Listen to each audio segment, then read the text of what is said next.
Moving towards the next chapter, excretion. ठीक है, NCERT ने इस चैप्टर को बोला है excretion and elimination of waste products, है ना। स्टेट बोर्ड ने इसको बोला है excretion and osmoregulation. Chapter का नाम कुछ भी रख सकते हैं ना, एनाटॉमी ऑफ प्लांट्स बोलो या प्लांट एनाटॉमी बोलो, मॉर्फोलॉजी ऑफ प्लांट्स बोलो या प्लांट मॉर्फोलॉजी बोलो, बात एक ही है। तो मेरे को ये नाम इसलिए सही लगता है क्योंकि इसमें ऑस्मो रेगुलेशन टर्म आती है ना। लोगों को लगता है कि किडनीज का काम है वेस्ट को बाहर फेंकना, वो डेफिनेटली उसका काम है, गलत नहीं है, लेकिन सिर्फ वो काम नहीं है बल्कि ऑस्मो रेगुलेशन ये भी उसका काम है। ठीक है, ऑस्मो रेगुलेशन मतलब अपना जो ऑस्मोटिक पोटेंशियल नहीं, ऑस्मोलैरिटी जो है अपने ब्लड की, अपने बॉडी फ्लूइड्स की, उसको रेगुलेट करना, उसको मेंटेन करना, ज्यादा भी नहीं होने देना, कम भी नहीं होने देना, इसको बोलते हैं ऑस्मो रेगुलेशन। तो किडनी सिर्फ एक्सक्रीशन नहीं करती है, किडनीज ऑस्मो रेगुलेशन भी करते हैं, एक्सट्रीमली इंपॉर्टेंट। ठीक है, तो क्या होता है कि एनिमल किंगडम की अगर तुम बात करोगे तो एनिमल बॉडी में ना, ठीक है, मेनली अपन वर्टिब्रेट्स की अगर बात करें, वैसे तो सभी एनिमल्स की वर्टिब्रेट सिर्फ, लेकिन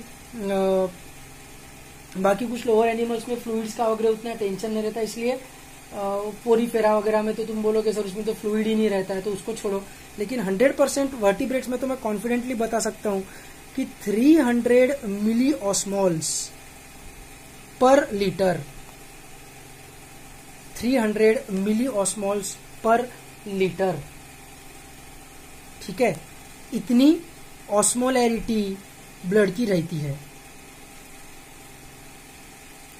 ठीक है, एनिमल किंगडम में इतनी ऑस्मोलैरिटी प्रेजेंट रहती है ब्लड में, 300 मिली ऑस्मोल्स पर लीटर।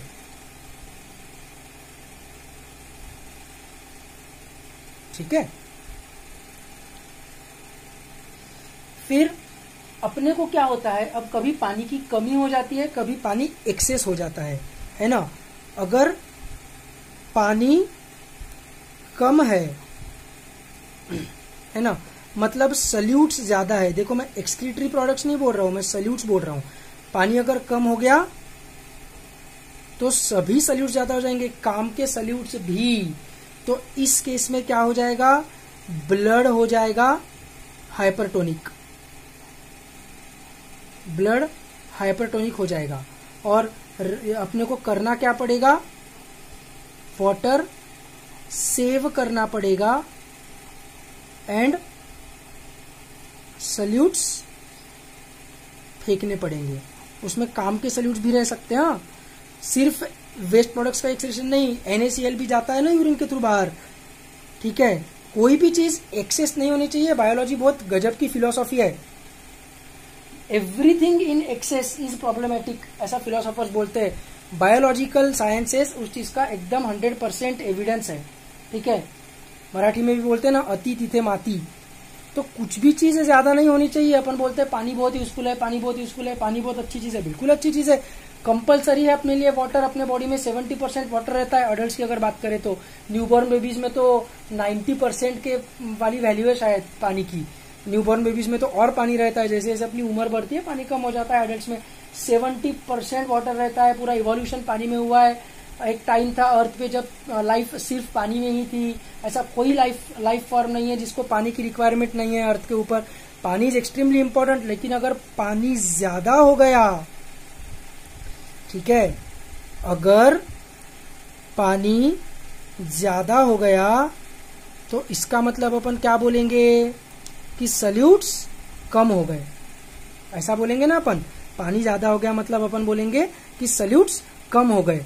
तो इस केस में क्या हो जाएगा, ब्लड हाइपोटोनिक हो जाएगा। सर पानी ज्यादा होने से सल्यूट्स कम क्यों हो जाएंगे, सल्यूट्स का अमाउंट कम नहीं होगा, सल्यूट्स का अमाउंट कम होगा ऐसा मैं बोल ही नहीं रहा हूं। ठीक है, लेकिन कंसंट्रेशन परसेंटेज कम होगा। मेरे को ना एक्सक्रीशन, इसीलिए एक्सक्रीशन ये चैप्टर ट्रांसपोर्टिंग प्लांट्स के बाद ही पढ़ाने को अच्छा लगता है। ठीक है, क्योंकि थोड़ा बहुत उसमें फिर क्या ऑस्मोलैरिटी वगैरह कवर हो गया रहता है ना, तो समझने में थोड़ा आसान जाता है। एक्चुअली क्या ये सब कंसेप्ट है बहुत इजी। ये osmotic potential, osmotic pressure, osmosis, ये सब में ना सिर्फ परसेंटेज वाली कंसेप्ट अपने को चाहिए, परसेंटेज। ठीक है, सिर्फ परसेंटेज की कंसेप्ट अपनी क्लियर रहनी चाहिए। और परसेंटेज अपन पढ़ते हैं 5th स्टैंडर्ड में, मैंने तो 5th स्टैंडर्ड में ही पढ़ा था। 5th स्टैंडर्ड में सबसे पहले परसेंटेज वाला चैप्टर हमको था मैथमेटिक्स में। तो इतना पहले पढ़ा हुआ होने के कारण बावजूद भी लेकिन वो आता जाता किसी को नहीं है। तुमको तो छोड़ दो, तुम तो आजकल के एजुकेशन सिस्टम से पले बड़े हुए वाले बच्चे हो। ठीक है, तुम तो सिर्फ क्राफ्ट किए हो और स्पोर्ट्स खेले हो और गैदरिंग किए हो। ठीक है, तुम्हारी तो बात अलग है, लेकिन मैं मानता हूँ कि मेरे टाइम का education system was better than that of your time. तो भी मेरे को भी परसेंटेज की कंसेप्ट कुछ समझी नहीं थी 5वीं में, काफी बड़ा होने के बाद मेरे को समझी वो कंसेप्ट। अपन क्या सिर्फ वो फॉर्मूला याद कर लेते हैं, न्यूमरेटर बाय डिनोमिनेटर इनटू 100 बस। ठीक है, दैट इज नॉट परसेंटेज। उसका मीनिंग क्या है, what is meant by percentage, है ना। तो एक टोटल चीज है, दो चीजों का मिक्सचर है सपोज, तो उसमें से एक चीज का कितना कंट्रीब्यूशन है इस टोटल में से, दैट इज परसेंटेज, है ना। जैसे तुमको अगर 60% मार्क्स मिले तो इसका मतलब ये रहता है कि अगर 100 क्वेश्चंस होंगे तो 100 questions, 100 marks is a mixture of right and wrong. Right and wrong is the mixture of, का मिक्सचर मतलब 100, उसमें से 60 तुम्हारे करेक्ट है, तो 60% आंसर्स करेक्ट है और 40% आंसर्स उस मिक्सचर में से गलत है। तो गलत कितने है, 40%। निगेटिव मार्किंग को अगर छोड़ो, नॉर्मल बोर्ड की एग्जाम की बात कर रहा हूं मैं, 60% करेक्ट है ना। तो उसका कंसंट्रेशन कितना है, टोटल में से उसका अमाउंट कितना है, मतलब परसेंटेज, है ना।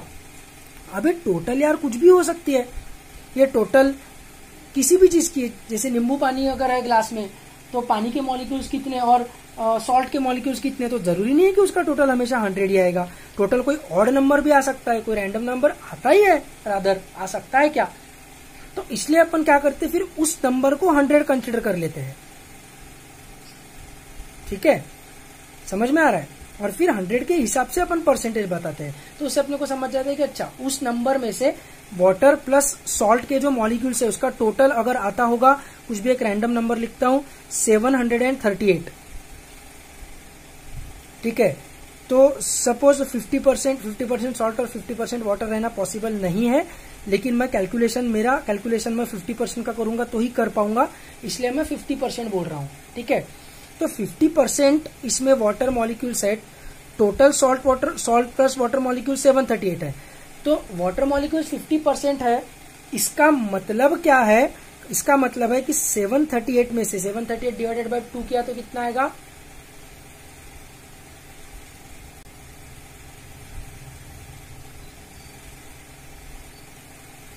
ठीक है 369। तो 738 में से 369 मॉलिक्यूल्स वाटर के हैं, ऐसा अपन बोलेंगे, है ना। तो अपन सीधा सीधा क्या करते हैं, 738 को 100 कंसिडर करते हैं। तो 738 का 369 मतलब जितना रहेगा उतना 100 का 50 रहेगा, दैट इज हाफ। तो अपन बोलेंगे कि 50% वाटर मॉलिक्यूल्स है। अब ये वैल्यू कुछ भी रहे डजेंट मैटर, 50% बोला तो अपन हमेशा इसका हाफ करेंगे और अपने को उसकी वैल्यू मिल जाएगी। तो it is just a way of expression कि टोटल में से जो चीज की तुम बात कर रहे हो वो कितना है ना। तो अपन यहां पर कंसंट्रेशन की जब बात कर रहे होते हैं तो कंसंट्रेशन में अपने को परसेंटेज ही देखना पड़ता है। उसका कंसंट्रेशन 50% है ऐसा अगर मैंने बोल दिया तो बात खत्म हो गई। ठीक है, बात हो गई खत्म।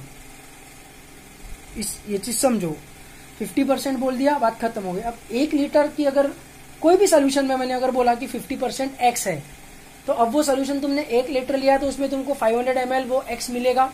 तुमने अगर 2 लीटर लिया तो 1 लीटर तुमको x मिलेगा। तुमने अगर 10,000 लीटर लिया तो 5,000 लीटर तुमको x मिलेगा। वो वैल्यू कुछ भी हो जाए, परसेंटेज चेंज नहीं होगा। ठीक है, उसका कंसंट्रेशन उतना ही रहने वाला है। अपन कंसंट्रेशन की बात कर रहे हैं, तो वाटर ज्यादा हो गया तो सॉल्यूट्स का अमाउंट कम नहीं होगा, लेकिन अब क्या होगा कि टोटल की वैल्यू बढ़ती जाएगी, वाटर की वैल्यू बढ़ती जाएगी। वाटर के कारण टोटल की वैल्यू बढ़ती जाएगी, है ना। इसमें तुमने सिर्फ वाटर ऐड करते गए तो ये तो बढ़ते जाएगा, बढ़ते जाएगा, बढ़ते जाएगा, बढ़ते जाएगा, बढ़ते जाएगा। पर जो तुम सल्यूट की जो वैल्यू लिखे हो न्यूमरेटर में वो तो कांस्टेंट रहेगी, तो न्यूमरेटर उतना ही रहेगा, डिनोमिनेटर बढ़ते जाएगा, तो कोशेंट की वैल्यू कम होते जाएगी। ये तो यार एकदम ही बेसिक मैथमेटिक्स है, ये तो आना चाहिए। तो कोशेंट की वैल्यू कम होते जाएगी, है ना, मतलब कंसंट्रेशन कम होते जाएगा और ब्लड तुम्हारा डाइल्यूट होते जाएगा। सल्यूट का कंसंट्रेशन कम होते जाएगा और ब्लड डाइल्यूट होते जाएगा। सल्यूट का कंसंट्रेशन ज्यादा, कंसंट्रेशन बोल रहा हूं मैं, अमाउंट नहीं बोल रहा हूं, अमाउंट मैं बोल नहीं रहा हूं, मैं कंसंट्रेशन की बात कर रहा हूं।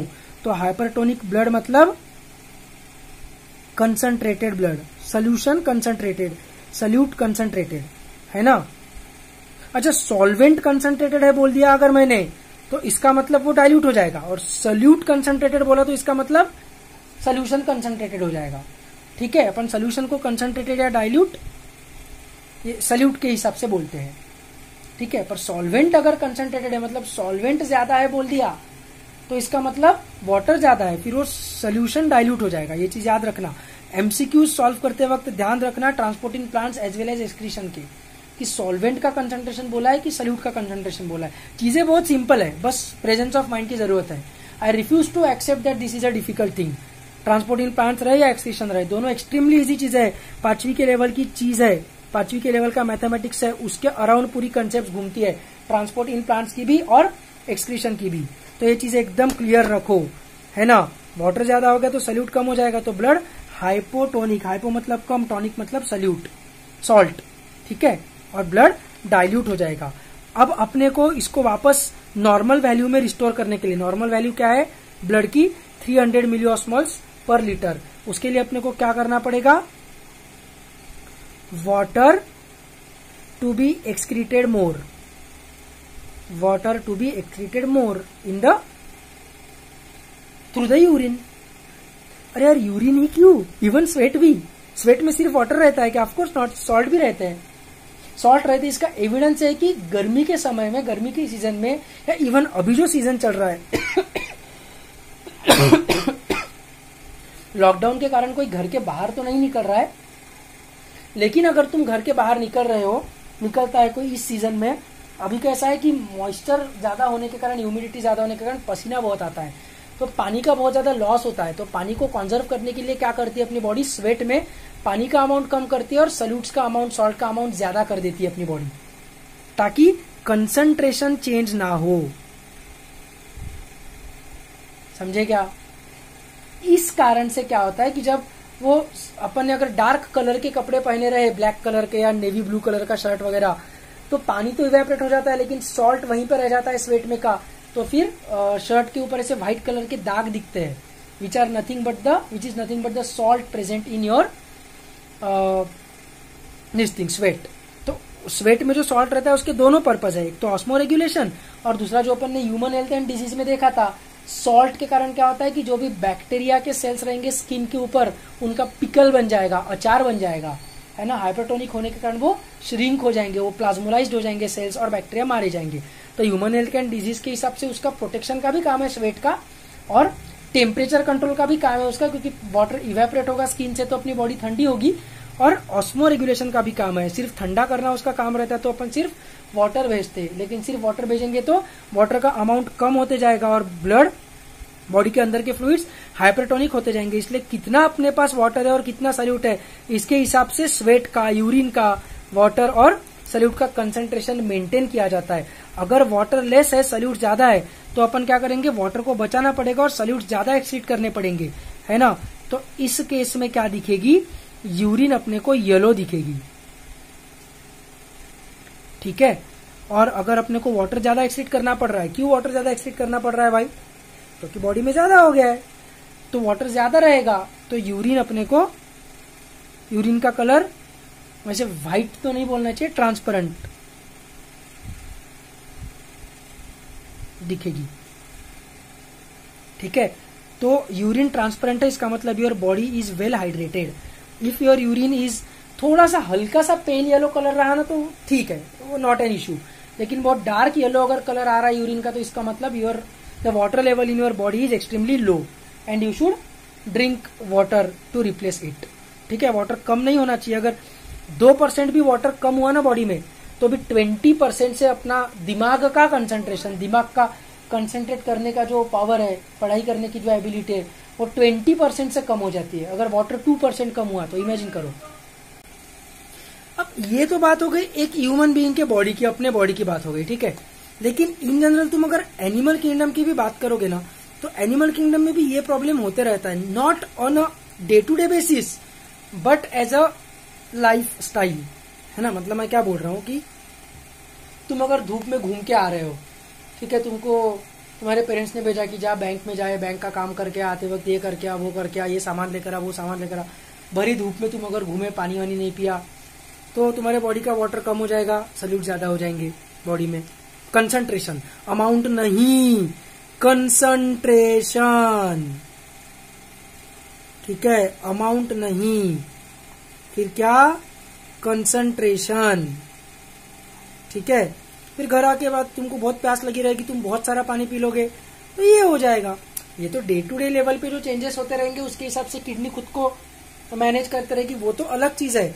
लेकिन एनिमल किंगडम की तुम अगर बात करोगे तो देयर आर सम एनिमल्स जिनको पानी एकदम ही नहीं मिलता है, जैसे desert animals. Whereas there are some animals जिनको बहुत ज्यादा एक्सेस पानी मिलता है, जैसे fresh water organisms. And there are some animals जिनको पानी बहुत ज्यादा कम भी नहीं है, लेकिन पूरा ऐसा एकदम बहुत ज्यादा अमाउंट में प्रेजेंट भी नहीं है, जैसे हम लोग, ठीक है। तो उसके हिसाब से अपन ने 3 प्रकार के animals on the basis of excretion divide किए हैं। अच्छा, एक चीज ध्यान में रखेंगे उसके पहले कि एक्सक्रीशन में अपने को ये तो करना ही है, मतलब काम के सल्यूट्स भी बाहर फेंकने हैं अगर उनका कंसंट्रेशन ज्यादा हो गया तो, ठीक है। And there are some cases जिसमें अपन हार्मफुल सल्यूट्स को भी प्रिजर्व करते हैं अगर सल्यूट्स का अमाउंट कम हो गया तो, कंसंट्रेशन बढ़ाने के लिए। जब मैं डिटेल में यूरिया इन्फॉर्मेशन पढ़ाऊंगा तब देखेंगे यूरिया जो कि अपना मेन दुश्मन है उसको तक रीअब्जॉर्ब किया जाता है फॉर सम अदर रीजन। वो क्या रीजन है अपन देखेंगे। लेकिन देयर आर सम केसेस, मेरा कहने का मुद्दा ये है कि ऐसे भी कुछ एग्जांपल्स है फॉर श्योर जहां पर सल्यूट्स को, हार्मफुल सल्यूट्स को भी प्रिजर्व किया जा रहा है या फिर यूजफुल सल्यूट्स को भी फेंका जा रहा है, ठीक है। तो वैसे तो अपने को सभी सल्यूट्स का स्टडी करना है एक्सक्रीशन एंड ऑस्मोरेगुलेशन में, लेकिन मेन जो अपन ने किडनी ऑर्गन बनाया है या फिर प्लेटीहेल्मिन्स में फ्लेम सेल्स, एक बार वो भी रिवाइज कर लेते हैं ना। पोरीफेरा, सिलेंट्रेटा और टिनोफोरा तब तक तो कोई टेंशन ही नहीं है क्योंकि कोई एक्सक्रीटरी ऑर्गन है नहीं, क्योंकि ऑर्गन लेवल ऑफ ऑर्गेनाइजेशन भी नहीं है, तो ऐसा कोई अलग से ऑर्गन तो रहना पॉसिबल नहीं है ना। लेकिन प्लेटीहेल्मिन्स से अपने को मिलना चालू हो जाता है। प्लेटीहेल्मिन्स में क्या रहता है, प्लेटीहेल्मिन्स में रहता है फ्लेम सेल्स, प्लेटीहेल्मिन्स में रहते हैं फ्लेम सेल्स, ठीक है। इसको अपन प्रोटोनेफ्रिडिया भी बोलते हैं, प्रोटोनेफ्रिडिया, या इसको अपन सोलेनोसाइट्स भी बोलते हैं, इसको हम सोलेनोसाइट्स भी बोलते हैं, ठीक है।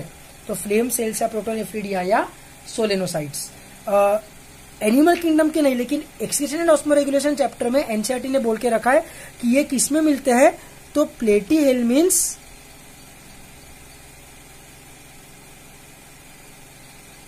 एंड सम एनेलिड्स, ऐसा बोल के रखा है एनसीईआरटी ने, ठीक है। तो ये एनिमल किंगडम में तो नहीं बोला है लेकिन एक्सक्रीशन चैप्टर में बोला है, तो याद रखना, ठीक है। अच्छा, यहां पर एनसीईआरटी ने ना रोटीफर्स को भी मेंशन किया है। रोटीफर्स एक फाइलम है, तुमको अगर याद आ रहा होगा तो मेरी जो ब्लू कलर की जूलॉजी की बुक है, न्यूक्लियस वालों के लिए बोल रहा हूं ये, उस न्यूक्लियस वालों के क्लास में कुछ रैंकर के बच्चे भी बैठे थे, तुमको याद आ रहा होगा अगर, तो वो मेरी ब्लू कलर की जूलॉजी की बुक से मैं तुमको नोट्स लिखवा रहा था रूम नंबर 3 में जब अपन थे, फिजिकल क्लासेस जब अपने चल रहे थे, तब मैंने तुमको एक चीज बोला था कि कुछ अलग, मतलब ये जो 10 फाइला अपन पढ़ते हैं कौन से पोरीफेरा, सिलेंट्रेटा, टिनोफोरा, इसके अलावा बीच बीच में छोटे बहुत सारे फाइला है तो इस बुक में दिए हुए हैं, लेकिन नीट के हिसाब से अपने काम के नहीं है इसलिए अपन नहीं पढ़ सकते। वैसे देखेंगे अपन तो 20-25 फाइला हो जाएंगे टोटल नॉन कोऑर्डिनेट्स के ही, ऐसा मैंने बोला था इफ यू रिमेम्बर। तो उसमें एक फाइलम का मैंने नाम लिया था, दैट इज रोटीफर्स। तो ये रोटिफर्स को again axis and osmoregulation chapter में, एनिमल किंगडम में नहीं बोला है, लेकिन एनसीईआरटी ने एक्सक्रीशन एंड ऑस्मोरेगुलेशन चैप्टर में मेंशन करके रखा है रोटिफर्स को। तो अपने को पता रहना चाहिए रोटिफर्स क्या है। ये एक फाइलम है, ठीक है, फाइलम रोटिफेरा। ये इसको जनरली जनता ना कंफ्यूज कर देती है कि आर्थ्रोपोडा का ही कोई क्लास होगा करके, नहीं, लेकिन ये अलग से फाइलम है, ठीक है, रोटिफर्स। फिर इसमें तो ये हो गया फ्लेम सेल्स। एस्केलमिंथेस में क्या रहेगा? एस्केलमिंथेस में तो एस्केलमिंथेस में रहेगा, इधर प्रोटोनेफ्रीडिया हो गया तो इधर हो जाएगा, सॉरी, एस्केलमिंथेस में नेफ्रीडिया आ रहा था मेरे दिमाग में, अपना ये एच शेप्ड रेनेट ग्लैंड है ना। बस रिवीजन है, अपन ने एनिमल किंगडम हाल ही में पढ़ा हुआ है, बट एक बार कोई भी ह्यूमन फिजियोलॉजी का चैप्टर जब अपन पढ़ते हैं तो पूरा एनिमल किंगडम रिवाइज कर लेना सही रहता है। एनिमल किंगडम वैसे रिवाइज हो जाता है ना। हाँ, एनेलिडा में अब इधर प्रोटोनेफ्रीडिया था, इधर रहेगा नेफ्रीडिया, इधर रहेगा नेफ्रीडिया। फिर आएगा आर्थ्रोपोडा। आर्थ्रोपोडा का थोड़ा सा कॉम्प्लिकेटेड नहीं है, लेकिन डिटेल ज्यादा है। इंसेक्टा में रहता है मेल्फिजियन ट्यूब्यूल्स। ये अपन ने एनिमल किंगडम में भी देखा है, और स्ट्रक्चरल ऑर्गेनाइजेशन में जब अपन ने कॉकरोच पढ़ा तभी भी अपन ने देखा हुआ है ना। मेल्फिजियन ट्यूब्यूल्स कहाँ पर रहते हैं? मिडगट और हाइंडगट के बीच में, येलो कलर के डायग्राम में भी दिया हुआ है और लिखा हुआ भी है एनसीईआरटी ने, स्ट्रक्चरल ऑर्गेनाइजेशन में कॉकरोच में, बराबर। तो इंसेक्टा में मेल्फिजियन ट्यूब्यूल्स। फिर क्रूस्टेशियंस। अच्छा, वो कॉकरोच वाले वीडियो में भी मैंने ये रिवाइज करवाया था, मेल्फिजियन ट्यूब्यूल्स वगैरह, पर उसमें ना मैंने बोल दिया था गलती से क्रूस्टेशियंस लाइक कॉकरोच, ऐसा बोल दिया था गलती से, ठीक है। तो वो क्रूस्टेशियंस लाइक क्रैब होना चाहिए, स्लिप ऑफ टंग हो गया था, ध्यान रखना। क्रूस्टेशियंस लाइक क्रैब। इनमें क्या रहेगा? इनमें रहेगा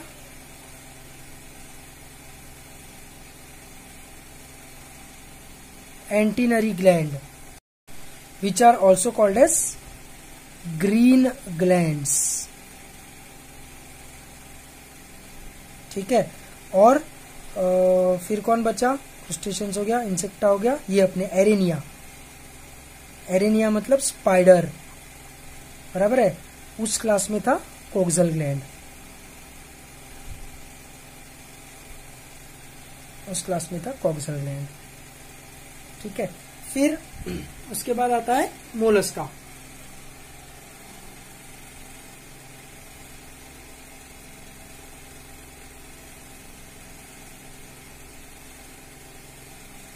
क्या हो गया इसको? मोलस्का में ये तो अपन ने एकदम ही रिसेंटली देखा हुआ है, अपने को याद रहना ही चाहिए। केबर्स ऑर्गन और ऑर्गन ऑफ पोजेनस, ठीक है। This is nothing but metanephridia.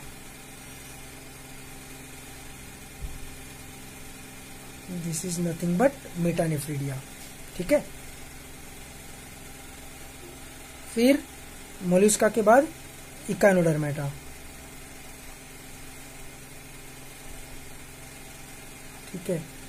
Echinodermata में क्या रहेगा? इकाइनोडर्मेटा में रहेगा वो water vascular system, madreporite. Water canal system नहीं, वाटर वेस्कुलर सिस्टम, वो ट्यूब फीट वाला वाटर वेस्कुलर सिस्टम,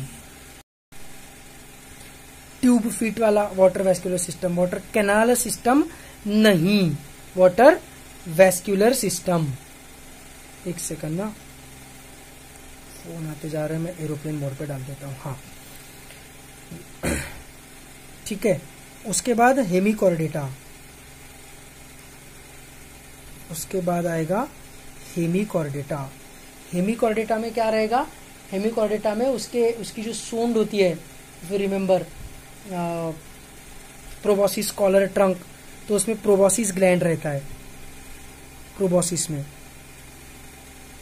वो उसका एक्सीटरी मटेरियल है, बराबर। और उसके बाद हेमिकॉर्डेटा के बाद चालू हो जाएगा अपना एक्चुअल कॉर्डेटा। एक्चुअल कॉर्डेटा में पहले प्रोटोकॉर्डेटा आएगा, है ना। प्रोटोकॉर्डेटा के यूरोकॉर्डेटा में क्या है, हेमिकॉर्डेटा का मैंने तुमको बताया नहीं था, सॉरी हेमिकॉर्डेटा क्या बोल रहा हूँ, यूरोकॉर्डेटा का, ठीक है। यूरोकॉर्डेटा में एक्चुअली तुमको याद होगा तो इसमें रेट्रोग्रेसिव मेटामॉर्फोसिस रहता है, और अडल्ट यूरोकॉर्डेटा जो रहते हैं इनको यूरोकॉर्डेटा को अपन और क्या बोलते हैं, यूरोकॉर्डेटा को अपन बोलते हैं ट्यूनिकेटा, है ना। तो ये जो यूरोकॉर्डेटा रहते हैं ये अडल्ट तो सीधा सीधा डिफ्यूजन से ही एक्सीटरी मटेरियल को बाहर फेंक देते हैं, ठीक है। लार्वल स्टेज में कुछ वेसिकल लाइक स्ट्रक्चर रहता है जो उनके सीलोम में से एक्सीटरी मटेरियल को अलग करता है, ठीक है, लेकिन मेनली अपन डिफ्यूजन ही याद रखेंगे तो भी चलेगा। उसके बाद सेफेलोकॉर्डेटा, ठीक है। सेफेलोकॉर्डेटा में अगेन बैक टू अपने पास ये है, ये प्रोटोनेफ्रिडिया। तो ये अगेन एनिमल किंगडम के हिसाब से तो इम्पोर्टेंट है ही, लेकिन अगेन एक्सिशन ऑस्मोरेगुलेशन चैप्टर में एनसीईआरटी ने प्रोटोनेफ्रिडिया के under platyhelminthes means some annelids, rotifers as well as cephalochordata भी बताया है, ठीक है। और उसके बाद फिर जब ट्रू कॉर्डेट्स चालू हो जाएंगे, ये तो ट्रू कॉर्डेट्स नहीं है ना, ये प्रोटोकॉर्डेट्स है। ट्रू कॉर्डेट्स में तुमको याद होगा फिर ए नेथा एंड नेथोस्टोमेटा, फिर नेथोस्टोमेटा में class tetra, super class Tetrapoda and super class spices, है ना। और ए नेथा में वो साइक्लोस्टोमेटा। तो वो ट्रू वर्टिब्रेटा का तो अपन ने प्रॉपर्टीज में ही लिखा था कि पोस्ट एनल टेल, ठीक है, और किडनीज आर प्रेजेंट, ये अपन ने लिखा था। तो जब ट्रू वर्टिब्रेट्स चालू हो जाएंगे दीज आर प्रोटोकॉर्डेट्स। लेकिन अगर तुम यू कॉर्डेट्स की बात करोगे तो इसमें तो अपने को कुछ दिमाग लगाना ही नहीं है, इसमें क्या रहेगा, ट्रू किडनीज। तो अपन भी यू कॉर्डेट्स है तो अपने में भी क्या रहेगी, ट्रू किडनीज, ठीक है। तो ये एक बार अपना एनिमल किंगडम का रिवीजन हो गया। Now let us move towards the condition, जो मैं तुमको यहाँ पे बोल रहा था, जो मैंने चालू किया था, फिर अपन ये टॉपिक चालू हो गया।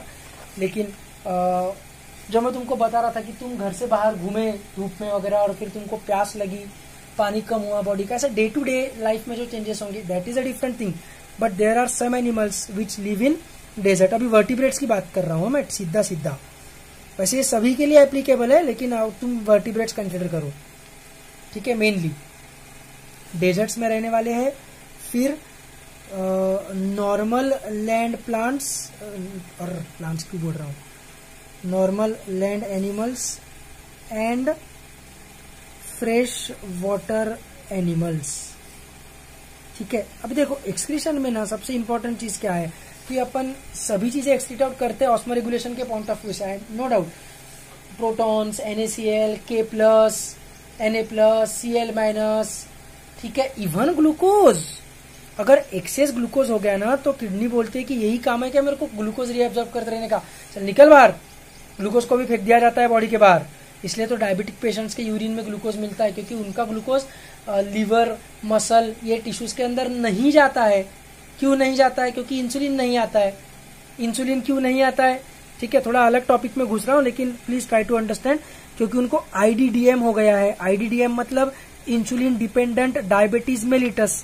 डायबिटीज मेलिटस मतलब इसमें क्या होता है, इंसुलिन की कमी हो जाती है। क्यों? क्योंकि पैंक्रियास के जो बीटा सेल्स है आइलेट्स ऑफ लैंगरहैंस के, वो डिस्ट्रॉय होते हैं। कौन उनको डिस्ट्रॉय करता है? तो अपने ही बॉडी के सोल्जर्स, WBCs। क्यों? क्योंकि ये ऑटो इम्यून डिसऑर्डर है। ह्यूमन हेल्थ एंड डिजीज में बताया है, ऑटो इम्यून डिसऑर्डर है ना, IDDM, insulin dependent diabetes mellitus. तो इंसुलिन का काम क्या है? ग्लट 4 को ओपन करना। ग्लट मतलब ग्लूकोज ट्रांसपोर्टर, जिसके थ्रू इंसुलिन अंदर जाता है। तो ये ग्लट 4 किसके किसके ऊपर रहता है? लीवर, मसल और फैट सेल्स के ऊपर। बाकी सेल्स जो रहते हैं उनके ऊपर, उनके सेल मेम्ब्रेन का ग्लट ऑलवेज ओपन कंडीशन में रहता है, लेकिन इनका ग्लट बंद रहता है। इसको खोलने के लिए इंसुलिन लगता है। ठीक है, तो इंसुलिन एक हार्मोन है जो उसको खोलने का मैसेज देता है, because hormones are biological messengers. बराबर। तो इंसुलिन नहीं रहेगा। क्यों नहीं रहेगा? क्योंकि बीटा सेल्स डिस्ट्रॉय हो गए आइलेट्स ऑफ लैंगरहैंस की। ठीक है, तो ग्लट 4 नहीं खुलेगा, तो इंसुलिन इनके अंदर नहीं जा पाएगा। तो इंसुलिन ब्लड में ही घूमते रहेगा। तो ब्लड से जब किडनी में जाएगा घूमते घूमते, तो किडनी फिल्टर करेगी ब्लड को, तो उसमें फिल्टर होने के बाद एक्सक्रीटरी प्रोडक्ट के साथ साथ इंसुलिन, ये ग्लूकोज भी दिखेगा। अब ग्लूकोज को किडनी रीअब्सॉर्ब कर लेगी, काम की चीज है करके, ठीक है। लेकिन किडनी का भी एक यार लिमिट है ना यार सहन करने का, कि तुम ग्लूकोज देते ही जाओगे, ऐसा थोड़ी होता है। किडनी का भी कुछ एक सहन करने की लिमिट है कि यार हो गया, बहुत हो गया अभी तुम्हारा नाटक, कितना ग्लूकोज रीअब्सॉर्ब किया जाएगा। तो एक लिमिट के बाद किडनी ग्लूकोज को बाहर फेंकना चालू कर देती है, तो फिर यूरिन में ग्लूकोज दिखने लगता है। तो यूरिन में ग्लूकोज दिखा बिना मिठाई खाए, मिठाई खाने के बाद तो एक्सेस ग्लूकोज खाने के बाद तो नॉर्मल पर्सन के यूरिन में भी दिखेगा, लेकिन फास्टिंग और मील के बाद, आफ्टर मील, ऐसे 2 ब्लड टेस्ट होते हैं डायबिटिक पेशेंट्स के।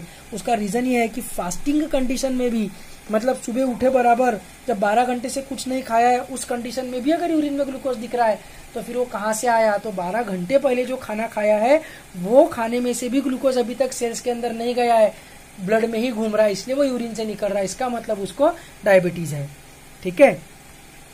तो अपन ग्लूकोज तक को यूरिन के थ्रू बाहर फेंकते अगर एक्सेस हो गया तो।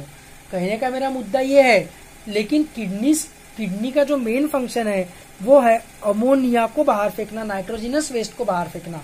तो ग्लूकोज हो गया, H2O हो गया, ठीक है, K+ हो गया, NaCl हो गया, ये फिलहाल के लिए अपने को कंसिडर नहीं करना है। अपना जो मेन एक्सक्रीटरी प्रोडक्ट है वो है अमोनिया, ठीक है। जो भी अपन प्लांट्स खाते हैं या एनिमल्स भी तुमने खाया, तो भी एनिमल्स को ultimately carbon, hydrogen, nitrogen, oxygen, sulphur, phosphorus तो प्लांट से ही मिला है, तो मैं प्लांट्स ही कंसिडर करता हूं। अपन ने जो भी प्लांट्स खाए, ठीक है, वो प्लांट्स में से अपने को जो अमीनो एसिड्स मिले, विटामिन मिले, विटामिन मतलब वाइटल अमीन्स, अमीन्स मतलब अगेन नाइट्रोजन, बराबर। जो भी अपन ने प्लांट्स खाए उसमें से अपने को विटामिन मिले, नाइट्रोजिनस बेसेस मिले, न्यूक्लियोटाइड्स, अमीनो एसिड्स मिले, तो उससे इन सब के मेटाबॉलिज्म से, इन सब का क्या मेटाबॉलिज्म होता है, कैसे होता है, क्यों होता है, वो सब अपन देखेंगे रेस्पिरेशन चैप्टर में। तो उसमें से जो अमोनिया, जितना अमोनिया अपने काम का है, अपने बॉडी के नाइट्रोजिनस बेसेस वगैरह बनाने के लिए, इधर उधर कुछ बनाने के लिए तुमको चाहिए होगा अमोनिया, तो वो तुमने यूज अप कर लिया, फाइन, ठीक है। लेकिन जो बचा हुआ अमोनिया है ना, जो बचा हुआ अमोनिया है वो अपने लिए टॉक्सिक है, तो वो अमोनिया अपने को बाहर फेंकने का है, ठीक है, वो अमोनिया अपने को बाहर फेंकना है। तो किडनीज का मेन काम रहता है अमोनिया को बाहर फेंकना। एक्सक्रीशन है अमोनिया का, ऑस्मो रेगुलेशन के कारण अपने को ग्लूकोज भी फेंकना पड़ता है, NaCl भी फेंकना पड़ता है, that is a different thing, that is a different thing. वो तो ये मेंटेन करने के लिए है, लेकिन ग्लूकोज, NaCl ये सब अपने लिए प्रॉब्लमेटिक चीजें नहीं, यूजफुल चीज है। इनका अमाउंट ज्यादा होने के कारण, ऑस्मो रेगुलेशन के कारण किडनी बाहर फेंक रही है, that is a different thing. लेकिन एक्सक्रीशन अपने को टॉक्सिक चीजों का, पॉइजनस चीजों का करना है, और पॉइजनस चीजों में सबसे इंपॉर्टेंट क्या है, तो अमोनिया, ठीक है। तो ये अमोनिया को अपने को सीधा सीधा बाहर फेंकना है। अमोनिया है हाईली टॉक्सिक, ठीक है। अमोनिया जो होता है, अमोनिया होता है हाईली टॉक्सिक। टॉक्सिक मतलब क्या, ठीक है, टॉक्सिक मतलब क्या, मैंने यहाँ पर स्टार्टिंग में भी वीडियो के स्टार्टिंग में बताया था कि वाटर भी अगर एक्सेस हो गया तो भी नहीं चलेगा। 300 मिलीऑस्मोस पर लीटर मतलब 300 मिलीऑस्मोस पर लीटर है ना, अपने को बैलेंस करके रखनी पड़ती है चीजें। अति तीते माती वगैरह बोला था ना स्टार्टिंग में। तो टॉक्सिक का मतलब होता है कोई भी चीज अगर एक्सेस हो गई तो इट क्रिएट्स प्रॉब्लम, उसको बोलते हैं टॉक्सिक। टॉक्सिक मतलब पॉइजनस नहीं होता है। पॉइजन का मतलब होता है जो कम अमाउंट में रहे, ज्यादा अमाउंट में रहे, कुछ भी रहे, वो प्रॉब्लमेटिक है, मतलब प्रॉब्लमेटिक है, तो वो रहेगा पॉइजन। जैसे पोटेशियम साइनाइड, ठीक है, ये बहुत बार बताता हूं मैं ये चीज क्लास में। और वेनम मतलब क्या, जो किसी और एनिमल ने अपने दांतों के थ्रू अपने को काट के अपने को डायरेक्टली ब्लड में इंजेक्ट किया अगर कोई पॉइजन, तो उसको बोलेंगे वेनम। इसलिए snakes are never poisonous, snakes are venomous, ठीक है। और कोई भी चीज अगर एक पर्टिकुलर अमाउंट से ज्यादा हो गई और उसके कारण अपने को प्रॉब्लम होने लग गया तो उसको बोलते हैं टॉक्सिन। तो एक दिन में अगर तुमने, यार वो अलग अलग जगहों पर मैंने अलग अलग डेटा पढ़ा है, ठीक है, लेकिन कुछ तो भी एक एक्स अमाउंट ऑफ वाटर है, 8 लीटर या 12 लीटर ऐसा कुछ तो भी है, उतना वाटर अगर तुमने एक पर्टिकुलर अमाउंट ऑफ टाइम में पी लिया तो तुम्हारी डेथ हो जाती है एक्सेस वाटर के कारण। तो वाटर भी एक्सेस हो गया तो टॉक्सिक हो जाता है। तो वाटर कोई पॉइजनस चीज नहीं है। एक्सेस अमाउंट होने के बाद कोई भी चीज प्रॉब्लमेटिक रहती है। एक्सेस एक्सरसाइज करोगे तो भी प्रॉब्लमेटिक है, एक्सेस पढ़ाई करोगे, सिर्फ पढ़ाई करोगे, all work and no play makes Jack a dull boy, तो एक्सेस पढ़ाई भी प्रॉब्लमेटिक है। Everything in excess is problematic, है ना। बहुत ये फिलोसॉफी की चीज है, बायोलॉजी में अपने को देखने को मिलती है, इसलिए बोलता हूँ बायोलॉजी इज एक्सट्रीमली फिलोसॉफिकल। तो अमोनिया हाईली टॉक्सिक है, ठीक है। तो इसकी टॉक्सिसिटी कम करने के लिए अपने को क्या करना पड़ेगा, टॉक्सिसिटी मतलब क्या, कंसंट्रेशन ज्यादा हो जाना। तो टॉक्सिसिटी कम करने के लिए अपने को क्या करना पड़ेगा, कंसंट्रेशन कम करना पड़ेगा। तो कंसंट्रेशन कम करने के लिए क्या करना पड़ेगा, क्या करना पड़ेगा, needs more water to be excreted out, है ना। और मोर वाटर, बहुत ज्यादा पानी किसको मिलने वाला है, तो फ्रेश वाटर एनिमल्स को मिलने वाला है। लेक में रहने वाली फिशेस को पानी की कमी नहीं है, तो सीधा सीधा अमोनिया को, अमोनिया के फॉर्म में बहुत कम अमोनिया को बहुत ज्यादा पानी में डिसॉल्व करके बॉडी के बाहर फेंक देते हैं। तो फ्रेश वाटर एनिमल्स जो है इनको हम बोलेंगे अमोनोटेलिक, जो अमोनिया को अमोनिया के फॉर्म में ही बाहर फेंक रहे हैं, ठीक है। लैंड एनिमल्स जो है, जैसे हम लोग, हमको बहुत ज्यादा इनके जैसे पानी की अवेलेबिलिटी नहीं है, लेकिन इनके जैसे पानी की बहुत कमतरता भी नहीं है। तो हम लोग क्या करते हैं, इतना ज्यादा माहौल भी नहीं करते कि अमोनिया को अमोनिया के फॉर्म में भेज दे। हम लोग क्या करते हैं, अमोनिया को कन्वर्ट करते हैं यूरिया में, ठीक है। यूरिया इज लेस टॉक्सिक, वैसे पॉइजनस ही बोलना चाहिए, ठीक है, वैसे पॉइजनस ही बोलना चाहिए, ठीक है। अभी लेकिन एनसीईआरटी में टॉक्सिक बोला है तो मैं टॉक्सिक बोलता हूँ, लेस टॉक्सिक। तो इसको क्या है ना, कंपेरेटिवली लेस वाटर लगता है, थोड़ा सा कंसंट्रेशन ज्यादा भी रहा यूरिया का तो भी चलता है, क्योंकि उसका पॉइजन लेवल, उसकी टॉक्सिक लेवल कम है, ठीक है। तो इतना पानी वेस्ट नहीं होता, बट फिर यूरिया बनाने के लिए एटीपीज खर्च होते हैं। ATPs are needed for formation of urea. तो अपने को ना ATP खर्च करना परवड़ता है एज कम्पेयर टू इनके तरह भकाभक पानी बाहर फेंकना। उतना पानी अपन वेस्ट नहीं कर सकते, अपने अपन इतने भी अमीर नहीं है अपन पानी के मामले में, इतने गरीब भी नहीं है, लेकिन इनकी गरीबी और ज्यादा है। तो ये तो बेचारे क्या करते हैं, अमोनिया को यूरिया, मतलब यूरिया के भी बाद वाली लेवल यूरिक एसिड में कन्वर्ट करते हैं। क्या गंदा लिखता हूं मैं, अरे रे रे ची, सॉरी, कल से अच्छा लिखने की कोशिश करूंगा। ये ना लीस्ट टॉक्सिक है, इसको एकदम कम पानी में डिसॉल्व किया तो भी फर्क नहीं पड़ता, इसकी टॉक्सिसिटी लेवल एकदम ही कम है।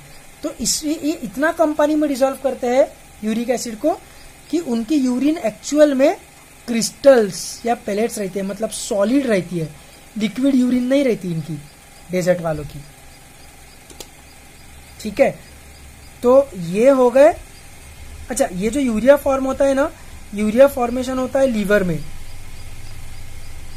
ठीक है, लीवर के सेल्स में, और लीवर के सेल्स के साइटोप्लाज्म और माइटोकॉन्ड्रिया दोनों में होता है। क्या होता है, तो यूरिया साइकिल, इसको ऑर्निथिन साइकिल भी बोलते हैं, यूरिया साइकिल और ऑर्निथिन साइकिल। और ऐसे एनिमल्स को बोलेंगे यूरियोटेलिक, ऐसे एनिमल्स को बोलेंगे। ये सब मैंने थोड़ा बहुत एनिमल किंगडम में बताया था ही, ऑफ कोर्स इसमें कुछ नया नहीं है, बस रिवीजन है, ऐसा कंसिडर करो, ठीक है। और ये जो है ये रहेंगे यूरिकोटेलिक, क्योंकि यूरिक एसिड रिलीज कर रहे हैं, यूरिकोटेलिक, ठीक है। तो इसका जो यूरिया साइकिल है लैंड एनिमल्स का, वो मैं तुमको पढ़ाऊंगा, पर वो पढ़ाने के लिए तुमको ना रिवाइज करके रखना, क्या अच्छे से, मतलब चैप्टर के एंड में पढ़ाऊंगा मैं, पहले तो एनसीईआरटी में जितना दिया है वो पढ़ लेंगे अपन, फिर अपन एक्स्ट्रा लेवल पे जाएंगे। एक्स्ट्रा लेवल पे जाने को अपने को समय है, 2-3 दिन है और 2-3 चैप्टर लेक्चर्स है और, लेकिन फिर भी तुम किसके स्ट्रक्चर्स याद करके रखोगे, तो तुम आर्जिनिन का स्ट्रक्चर याद करके रखोगे, आर्जिनिन, ठीक है, आर्जिनिन अमीनो एसिड का। और मैं तुमको एक बनाकर देता हूं,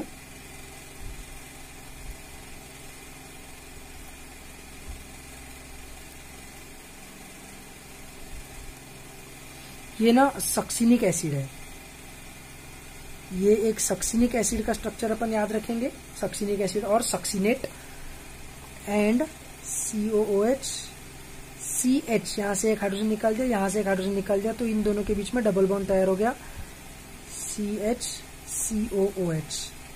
ये ना फ्यूमेरिक एसिड का स्ट्रक्चर है या फ्यूमेरेट, CO माइनस बोला तो फ्यूमेरेट, सक्सिनेट फ्यूमेरेट, ये दोनों स्ट्रक्चर याद रखना, आर्जिनिन का स्ट्रक्चर याद रखना, ठीक है। और यूरिया है अपना NH2 C double bond O NH2, ये है यूरिया, इसका भी स्ट्रक्चर याद रखना। तो ये सक्सिनेट फ्यूमेरिक एसिड और यूरिया तो सिंपल है, आर्जिनिन का स्ट्रक्चर अच्छे से याद कर लेना, यानी यूरिया साइकिल समझने में आसान होगा, ठीक है।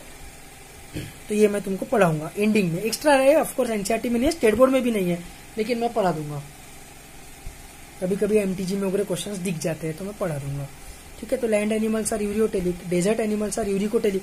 अच्छा, डेजर्ट एनिमल्स के अलावा और भी कौन यूरिकोटेलिक है, तो लिजार्ड्स, ये छिपकली वगैरह। अच्छा, क्रोकोडाइल लिजार्ड नहीं है, ये भी याद रखना, crocodile is not a lizard, crocodile is not a lizard, और ये वो लिजार्ड समान लगता है लेकिन वो लिजार्ड नहीं है। तो लिजार्ड्स और इंसेक्ट्स भी यूरिकोटेलिक है, ठीक है। आज मेरे को स्ट्रक्चर ऑफ किडनी, कहाँ पर किडनी प्रेजेंट रहती है वगैरह वो सब भी पढ़ाना था, लेकिन मेरे हाथ में यहाँ पर लग गया तो पेन पकड़ने में मेरे को हो रही है बहुत ज़्यादा तकलीफ, ठीक है, लिख नहीं पा रहा हूँ मैं ठीक से। तो आज मैं इतना छोटा वीडियो पे ही खत्म करता हूँ। नेक्स्ट क्लास में अपन किडनी का structure both external as well as internal cover करेंगे, ठीक है। Good bye.